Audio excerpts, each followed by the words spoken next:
Hello दोस्तों, कैसे हैं आप लोग। मुझे आशा है कि आप सभी स्वस्थ होंगे और अपनी पढ़ाई अच्छे से कर रहे होंगे। तो आज हम हिंदी में लूसेंट बुक का अध्ययन करेंगे और स्पेशली वनस्पति विज्ञान के। ठीक है, यह टॉपिक कॉम्पिटिटिव एग्ज़ाम्स के लिए बहुत ही इम्पॉर्टेंट है, बहुत ही ज़्यादा उपयोगी है। और बाकी जो बच्चे जो स्कूल में अध्ययन कर रहे हैं, those who are studying in their schools, for them also this topics are very very important. So this is written in Hindi font but name is in English. ये जो नाम है इंग्लिश में ही दिए हुए हैं, लेकिन इसे हिंदी में लिखा है, देवनागरी लिपि में लिखी गई है। ओके, सो हम इसकी स्टडी करेंगे। ठीक है, एग्रोस्टोलॉजी, घासों का अध्ययन एवं पालन। विभिन्न प्रकार के आपको घास दिखाई दे रहे होंगे। ठीक है, उनकी जो स्टडी, उनकी पढ़ाई है, उसको बोलते हैं हम लोग एग्रोस्टोलॉजी। नेक्स्ट, एल्गोलॉजी, शैवालों का अध्ययन। शैवाल पानी में आपको दिखाई दे रहे होंगे, ग्रीन, ऑरेंज, मिट्टी के कलर का। सो इनको एगोलॉजी बोलते हैं। एनाटॉमी, आंतरिक संरचना का अध्ययन। हमारे शरीर के अंदर जो आंतरिक संरचनाएं हैं, उनकी अगर हम ये अध्ययन करते हैं, उनकी स्टडी करते हैं, तो उस विज्ञान की शाखा को हम एनाटॉमी बोलेंगे। फोर्थ वन, एंथोलॉजी, पुष्पों का अध्ययन। विभिन्न प्रकार का भी पुष्प आपको दिखाई दे रहे होंगे और वैज्ञानिक उसको हाइब्रिड जो ढेर सारे फ्लावर्स ला रहे हैं। ठीक है, सो उसकी स्टडी और उसकी discovery, anthology. Alright. Fifth, bacteriology, जीवाणुओं का अध्ययन। सो बैक्टीरिया और उसकी हिंदी होता है जीवाणु, वायरस, विषाणु। ठीक है, इजी है याद करने में और समझने में। सो बैक्टीरिया यहाँ पे इंग्लिश में ही टर्म दिया है, उसकी हिंदी होता है जीवाणु। तो जीवाणुओं का जो अध्ययन, उनकी स्टडी को हम लोग बैक्टीरियोलॉजी बोलते हैं। 6 नंबर, ब्रायोलॉजी, ब्रायोफाइटा का अध्ययन।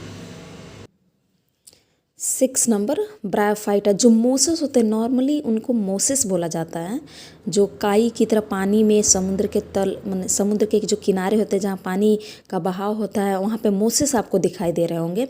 उनकी स्टडी को ब्रायोफाइटा बोलते हैं। बायोमेट्रिक्स, जीव वैज्ञानिकों के प्रेक्षणों का गणितीय विवेचन। जीव वैज्ञानिक जो प्रेक्षण करते हैं, जो प्रैक्टिकल करते हैं, उनके जो मैथमेटिकल जो स्टडी करते हैं, उनको हम बायोमेट्रिक्स बोलते हैं। केसिडियोलॉजी, पादप में रोगजन्य गांठों, ग्रंथियाँ, आपको गांठ मीन्स जो जॉइंट्स होते हैं, जॉइंट। ओके, जैसे कि ब्रेन ट्यूमर, गांठ बन गया, उस तरह बहुत सारे ट्यूमर्स जो शरीर में बन रहे हैं। पादप कैंसर, पेड़ पौधों में कैंसर कैसे उत्पन्न हो जा रहा है, और बड़े बड़े शीशम के पौधे आपको देखेंगे कि कुछ समय के बाद वो ड्राई हो जा रहे हैं, सूख जा रहे हैं। कैसे?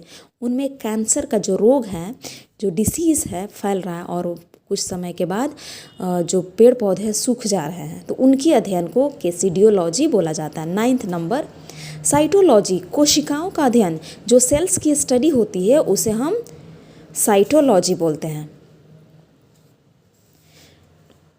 डेंड्रोक्रोनोलॉजी, वृक्षों की आयु का अध्ययन, कि कोई वृक्ष, कोई ट्री, कोई कितने साल तक ये जीवित है।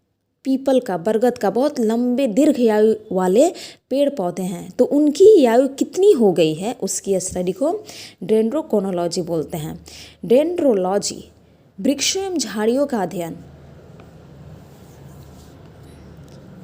श्रब्स के बारे में, जो गुलाब, रोज़ एंड और भी डिफरेंट टाइप के श्रब्स के बारे में आप लोग तो जानते ही हैं। तो श्रब्स की स्टडी, जो झाड़ियाँ हैं और जो वृक्षों की स्टडी है, उसको डेंड्रोलॉजी बोलते हैं। इकोलॉजी, ओके, इकोलॉजी बहुत आपने साइंस में तो सुना ही होगा। तो इकोलॉजी क्या है? तो पौधे का वातावरण से संबंध का अध्ययन।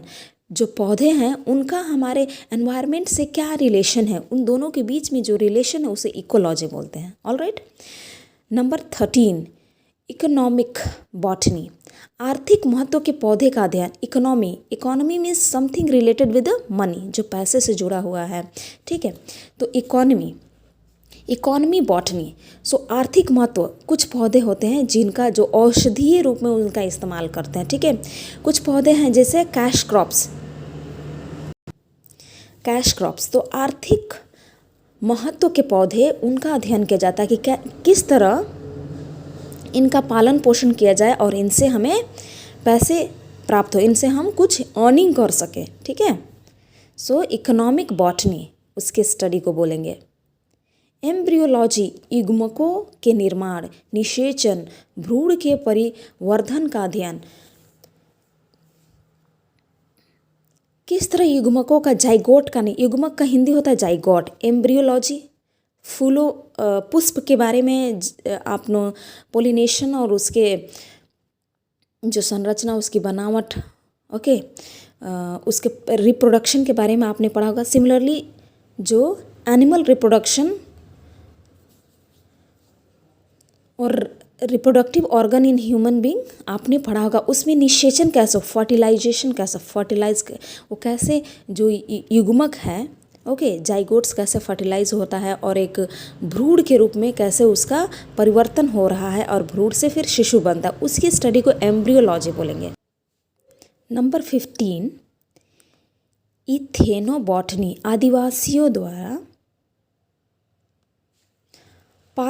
पादप के उपयोग का अध्ययन। जो आदिवासी समाज, जैसे भील जाति है, ठीक है, उरांव, मुंडा, ये सारे आदिवासी जो MP, उड़ीसा, झारखंड, इन सारे इलाकों में, कुछ थारू आदिवासी, इन सभी का नाम तो आपने सुना ही होगा।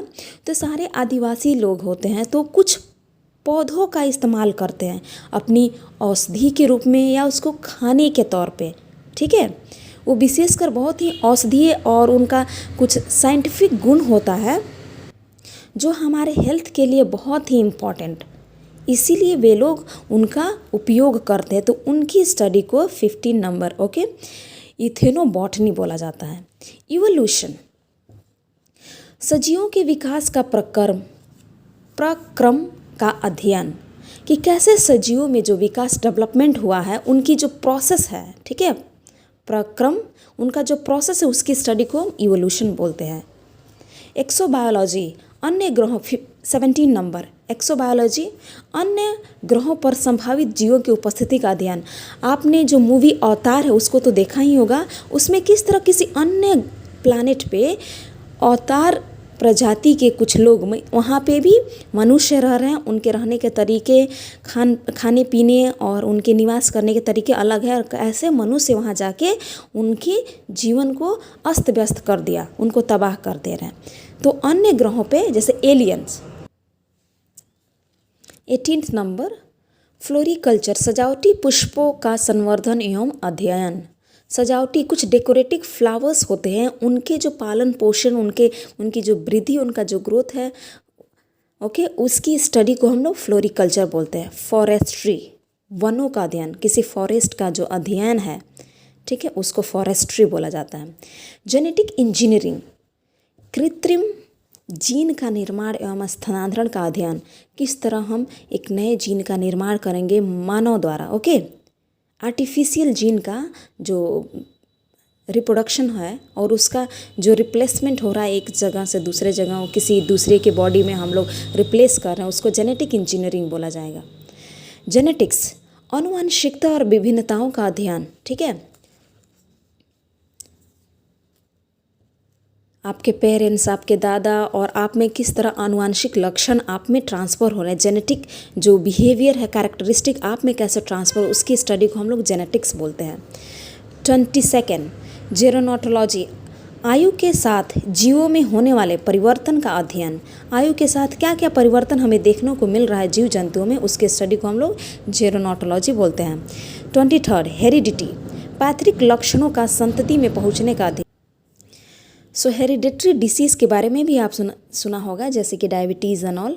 सो पैतृक लक्षणों की संतति, अगर आप में कुछ लक्षण है, जैसे मैंने वहाँ बताया जेनेटिक्स के आनुवंशिकता, तो उस हेरिडिटरी माने आपके पिता के पास जो लक्षण है, जो अच्छे गुण हैं, वो आप में भी ट्रांसफ़र होते रहेंगे, ठीक है। संतति माने संतान तक पहुँचने का अध्ययन, ठीक है, इसके बारे में जो स्टडी कर हेरिडिटी के बारे में, ठीक है, पैतृक लक्षणों की जो स्टडी कर उसको हेरिडिटी बोलेंगे। हिस्टोलॉजी, नंबर 24, ऊतकों का अध्ययन। साइटोलॉजी हमने पढ़ा, नंबर 9 कोशिकाओं का अध्ययन, और 24 हिस्टोलॉजी मीन्स ऊतकों, जो टिश्यू होते हैं उनके अध्ययन। लाइकेनोलॉजी, लाइकेन्स का अध्ययन, ठीक है। निमोनोलॉजी, झीलों तथा अलवणीय जलीय पादपों का अध्ययन। लवणीय मीन्स जो झील जो सॉल्टी नहीं है, और लवणीय मीन्स जो सॉल्ट है, अलवणीय मीन्स जिसमें सॉल्ट नहीं है, उसमें कौन से जलीय एक्वेटिक प्लांट्स पाए जा रहे हैं। लिली है, हाइड्रा है, ओके, लोटस इत्यादि ये सब पाए जाते हैं, तो उनकी स्टडी को निम्नोलॉजी बोलते हैं। माइक्रोबायोलॉजी, सूक्ष्म जीवों का अध्ययन, ओके, माइक्रोस्कोप की हेल्प से हम उसको देख सकते हैं, तो उनकी स्टडी को हम लोग माइक्रोबायोलॉजी बोलते हैं।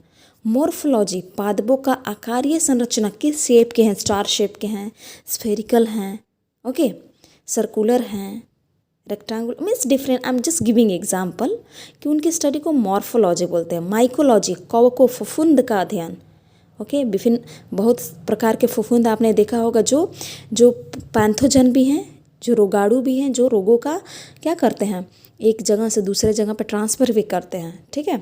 सो उन्हें हम लोग माइकोलॉजी बोलते हैं।